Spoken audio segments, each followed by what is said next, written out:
పర్యటనలో ఏపీఎన్జీజీఓఎస్ రాష్ట్ర నాయకత్వం డిమాండ్ చేశారు. ఉమెన్ ఎంప్లాయీస్ కోసం కిమ్స్, ఆయుష్ శాఖల ఆధ్వర్యంలో ఉచిత వైద్య శిబిరం ఏర్పాటు చేశారు. శ్రీ పొట్టి శ్రీరాములు నెల్లూరు జిల్లా పర్యటనకు విచ్చేసిన ఆంధ్రప్రదేశ్ నాన్ గెజిటెడ్ మరియు గెజిటెడ్ అధికారుల సంఘం ఏపీఎన్జీజీఓఎస్ రాష్ట్ర అధ్యక్షుడు కామ్రేడ్ అలపర్తి విద్యాసాగర్, రాష్ట్ర ప్రధాన కార్యదర్శి కామ్రేడ్ డివి రమణ, రాష్ట్ర ఉపాధ్యక్షుడు కామ్రేడ్ కిరణ్ కుమార్ మరియు ఇతర రాష్ట్ర ప్రతినిధులకు నెల్లూరు జిల్లా అధ్యక్షుడు కామ్రేడ్ బండారుపల్లి వెంకటేశ్వర్లు, జిల్లా కార్యదర్శి కామ్రేడ్ గాదిరాజు రామకృష్ణ నాయకత్వంలో జిల్లా కార్యవర్గం, ఉద్యోగులు, ఉపాధ్యాయులు మరియు పెన్షనర్లు ఘన స్వాగతం పలికారు. ఈ సందర్భంగా నెల్లూరు జిల్లా కార్యాలయంలో ఏర్పాటు చేసిన విలేకరుల సమావేశంలో రాష్ట్ర మరియు జిల్లా నాయకత్వం మాట్లాడుతూ రాష్ట్రంలోని ఉద్యోగుల సమస్యలు, గ్రూప్ ఆఫ్ మినిస్టర్స్ జీఓఎంతో జరిగిన చర్చల వివరాలు మరియు భవిష్యత్ డిమాండ్లపై స్పష్టమైన ప్రకటన చేశారు. డిమాండ్స్ ఇస్తూ దాదాపు 2 సంవత్సరాల సేపు వెయిట్ చేశాం. ఇప్పుడు ప్రజాప్రతినిధులందరికీ రిప్రజెంటేషన్స్ మిగతా కార్యక్రమం చేస్తున్నాం.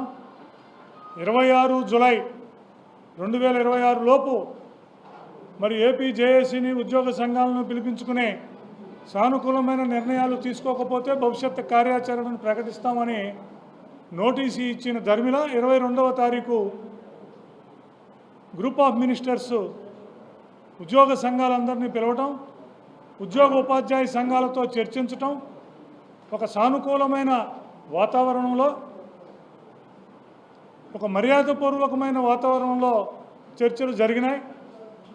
1వ తారీఖు తరువాత భోగాపురం ఎయిర్పోర్టు ఓపెనింగ్ తర్వాత ముఖ్యమంత్రి గారితో సంప్రదించి ఉద్యోగ సంఘాలను పిలిచి సానుకూలమైన పరిష్కారం దిశగా, సానుకూలత దిశగా రాష్ట్ర ప్రభుత్వం ఉంది అని చెప్పి జేఏసీకి మా అందరికీ కూడా తెలియజేయడం అనేది జరిగింది. దాని ధర్మిలానే జేఏసీ రాష్ట్ర నాయకత్వాలు కూడా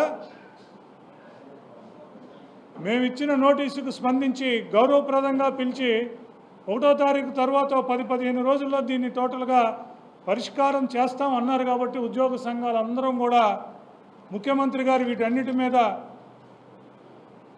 పరిశీలించి వాటన్నిటినీ సమీక్షించి ఉద్యోగులను పిలిచి పరిష్కారం చేస్తాము అన్న భావనలో ఉన్నాం. దానితో పాటు ఏదైతే ఉద్యోగుల మనోభావాలు ఉన్నాయో అవి మీ ద్వారా రాష్ట్ర ప్రభుత్వానికి రేపు చర్చల్లో ముఖ్యమంత్రి గారి దృష్టికి తీసుకెళ్తాం.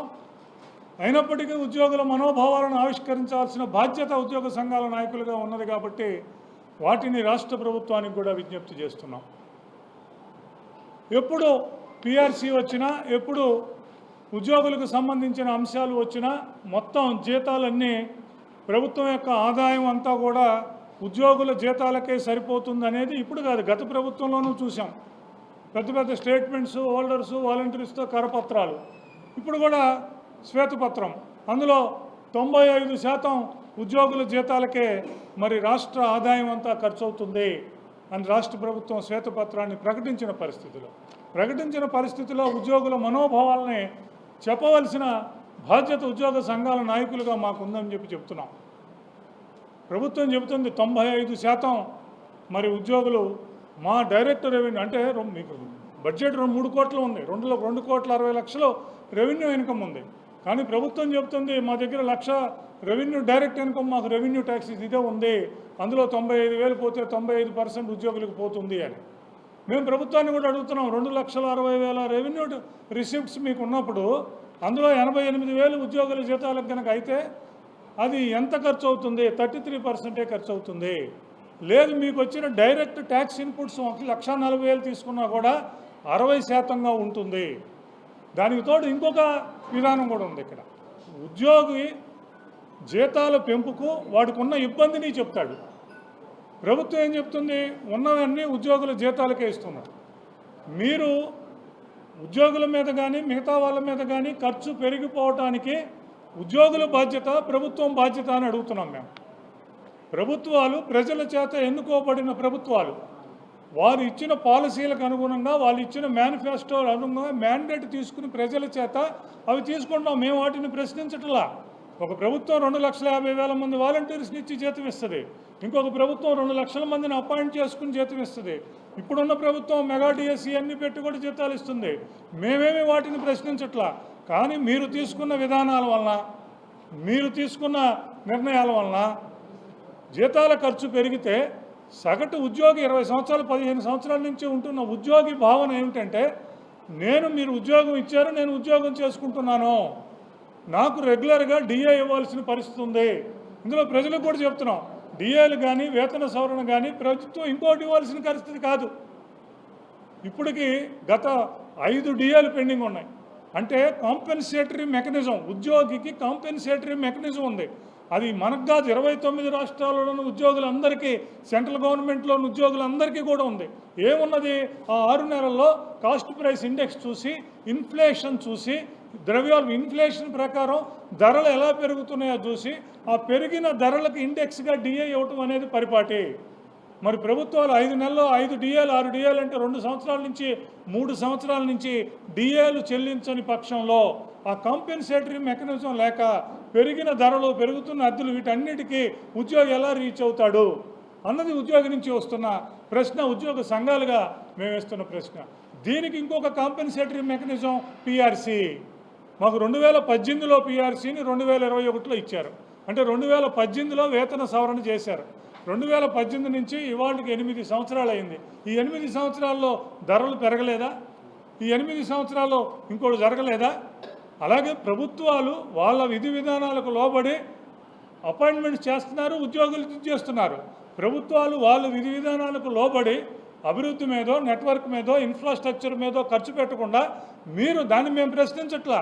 అవన్నీ చేయటం వలన మీ ఖర్చు పెరిగిపోయి ఉద్యోగులుగా మేమేమి 2 లక్షల మందిని తీసుకోండి, 2.5 లక్షల మందిని తీసుకోండి అని మేమేం చెప్పలేదు కదా. మీకు అవసరమై మీరు తీసుకున్నారు. ఆ తీసుకోవడం వల్ల పెరిగింది. ఈ రాష్ట్రానికి ఎంత అవసరం, దాంట్లో ఇన్ఫ్రాస్ట్రక్చర్ ఎంత పెట్టాలి, ప్రజాశ్రేయస్కి ఎంత పెట్టాలి, మామూలుగా రాజ్యాంగం ప్రకారం మన ఉద్యోగులకు శాంక్షన్డ్ పోస్టులు ఏవైతే ఉన్నాయో శాంక్షన్డ్ పోస్టులకి మనకు ఎంత అవుతుంది అని చూసుకుని చేయాల్సిన బాధ్యత రాష్ట్ర ప్రభుత్వాన్ని. రాష్ట్ర ప్రభుత్వం ప్రజలు ఎన్నుకున్నారు కాబట్టి రాష్ట్ర ప్రభుత్వాలను మేమేం ప్రశ్నించాలి. కానీ మా దగ్గరికి వచ్చేసరికి ఆ ప్రశ్న ఉత్పన్నమవుతుంది. దానికి తోడు ముఖ్యం రాష్ట్ర ప్రభుత్వానికి కూడా తెలియజేస్తున్నాం, 2024లో మీకు పిఆర్సీ ఇస్తాం, డిఏలన్నీ సక్రమంగా చెల్లిస్తాం, వెంబటే ఇంటీరియం రిలీఫ్ ఇస్తామని కూడా చెప్పారు. మరి ఆ రోజున కూడా ఇంతకన్నా ఎక్కువ ఖర్చే ఉంది. ఉద్యోగులు ఎంతమంది ఉద్యోగులే ఉన్నారు? ఇవాళ ఎంతమంది ఉద్యోగులు ఉన్నామో 2024లో కూడా అంతమందే ఉన్నారు. ఒక 16,000 మంది మీరు చక్కగా నిర్వహించిన మెగా డిఎస్సి, దాంతోపాటు పోలీస్ సోదరులకు ఇచ్చిన 6,000, 22,000 తప్పితే అదే ఉద్యోగాలు ఉన్నాయి. మరి ఆ రోజు చెప్పింది ఇవాళ అమలు చేయాలని ఉద్యోగి కోరుకుంటున్నాడు. అలాగే మిగతా అంశాలు, అటు ఇన్వెస్ట్మెంట్స్ విషయంలో కానివ్వండి, పరిశ్రమలు వీటన్నిటిని తీసుకొచ్చే విషయంలో కానివ్వండి, ఇన్ఫ్రాస్ట్రక్చర్ విషయంలో కానివ్వండి, అలాగే ప్రజలకు మీరు ఇచ్చే పక్షాన ఏపీ ఎన్జీఓస్ పక్షాన కోరుతున్నాం.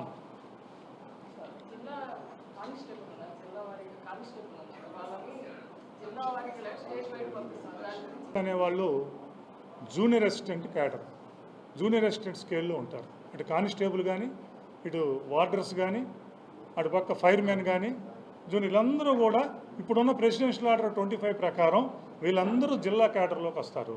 కానిస్టేబుల్స్ ఇబ్బంది అయితే చెప్పాం, కానిస్టేబుల్స్ని జిల్లా క్యాడర్లో పెట్టారు. ఫైర్ స్టేషన్లో ఉన్న వాళ్ళకి ఇబ్బంది అయితే వాళ్ళని కూడా పెట్టారు. జూనియర్ అసిస్టెంట్స్ని ఈవెన్ హోమ్ డిపార్ట్మెంట్లో కూడా పెట్టారు. కానీ ప్రిజన్స్ డిపార్ట్మెంట్లో, జైల్స్ డిపార్ట్మెంట్లో, వార్డర్స్ దగ్గరికి వచ్చేసరికి వాళ్ళ నేచర్ కానీ, ప్రెసిడెన్షియల్ ఆర్డర్ కానీ వాళ్ళని లోకల్ క్యాడరు జిల్లా అని చెప్తుంటే వాళ్ళని స్టేట్కో మల్టీ జోన్కో వేయటం అనేది కరెక్ట్ కాదన్న విషయాన్ని కూడా మేము రాష్ట్ర ప్రభుత్వం దృష్టికి, గౌరవ చీఫ్ సెక్రటరీ గారి దృష్టికి, వీళ్ళందరి దృష్టికి తీసుకెళ్ళాం. ఇబ్బందులు ఏదైనా ఉంటే డిస్ట్రిక్ట్స్ని కలపటమా లేదా జోనల్ చేయటమా, ట్రాన్స్ఫర్స్లో కానీ అడ్మినిస్ట్రేటివ్ ఫీజిబిలిటీ కూడా చూసుకోవాలని ప్రభుత్వం చెప్తున్నప్పుడు దానికి ఇబ్బంది ఉంటే దాన్ని కనీసం జోనల్లో అన్న 2-3 జిల్లాలు కలిపన్నా చేయండి అన్న విషయాన్ని కూడా రాష్ట్ర ప్రభుత్వం దృష్టికి తీసుకొచ్చాం. ప్రెసిడెన్షియల్ ఆర్డరు మరి ఏదైతే ఉన్నదో దాని ప్రకారం ఆ ఉద్యోగులకి న్యాయం చేయవలసిందిగా రాష్ట్ర ప్రభుత్వాన్ని కోరుతున్నాం.